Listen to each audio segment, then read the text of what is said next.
A former Chinese Foreign Minister Qin Gang's sudden dismissal yesterday has sparked widespread speculation both at home and abroad.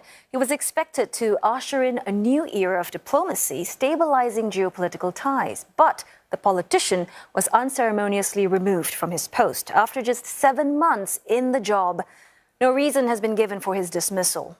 And according to the Foreign Ministry, Mr. Qin's last public appearance was on 25th of June, and his meeting with the European Union Foreign Policy Chief Josep Borrell earlier this month was postponed for, quote, health reasons. Mr. Qin also failed to attend an ASEAN-China summit in Indonesia held 2 weeks ago. His predecessor, Wang Yi, has been reinstated as foreign minister. The top diplomat held the ministerial portfolio for a decade before being promoted last October to head the Foreign Affairs Commission. Well, let's stay on this story and get more insights on developments there. We are joined by Dylan Loh, Assistant Professor in Public Policy and Global Affairs at Nanyang Technological University. Dr. Loh, now China is promoting the narrative that who the foreign minister is less important than the policies of the government as a whole, as well as just getting the job done. Personnel change don't mean much, but having said that, the foreign minister is the public face of China to the world, after all, isn't he? Yes, definitely. So they are not wrong in saying that the foreign minister's role really is an implementer rather than has formal policy-making powers. So they are not wrong in saying that, but there is an attempt to obviously downplay some of the significance or some of the potential fallout from Qin Gang's unexplained absence for a significant period of time.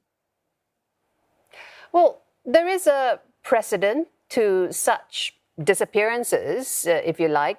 They're often linked to disciplinary and anti-corruption actions. Does this particular incident have the hallmarks of those?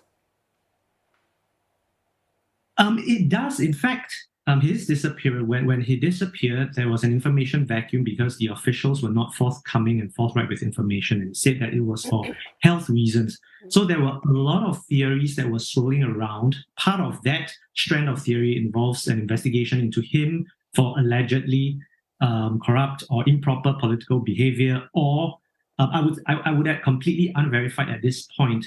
I would say that it's significant because to some extent, it confirms that there is something to these rumors, even though we do not know exactly what it is. It underlines the opaqueness of the Chinese system and would certainly invite more questions from within and without with what's happening in the Chinese political system.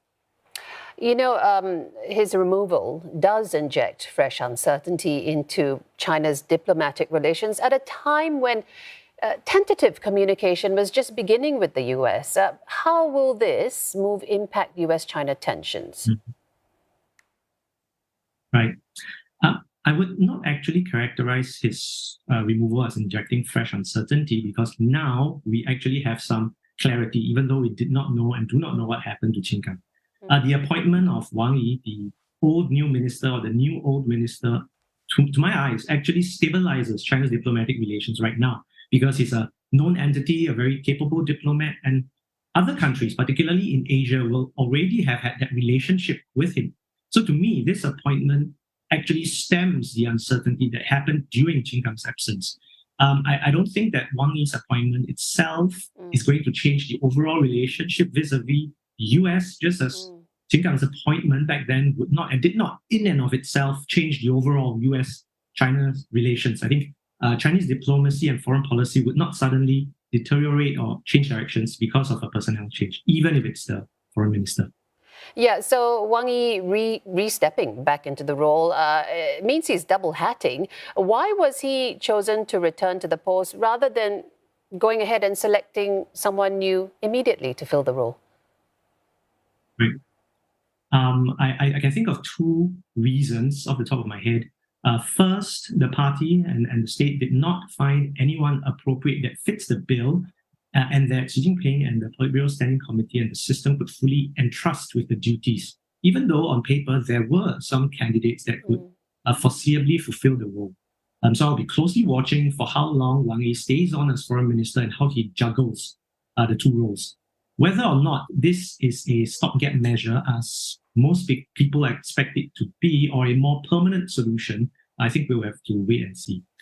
Second, this indicates to me that Beijing is valuing predictability, continuity, and stability after Qin Gang's absence. And I think Wang Yi represents that and more because he brings experience, he brings more political capital as is currently the director as well, that will shore up or stem the tide, so to speak, of whatever damage has been done from Qin Gang's absence.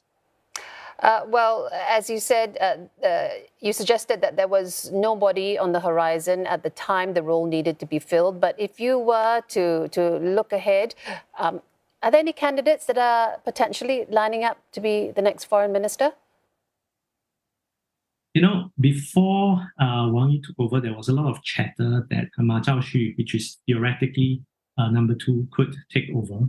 But as Wang Yi's appointment has shown, it's very difficult to peer through the opaqueness of the political system that is inherent in an institution such as the Chinese system.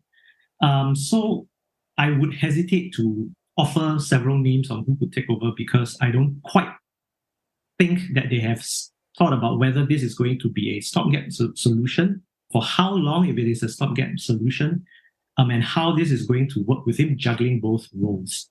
So I would say that we will have to really wait and see. Absolutely. Well, I do appreciate you coming by and shedding some light on this topic. Dylan Low, he is the Assistant Professor in Public Policy and Global Affairs at Nanyang Technological University. Thanks.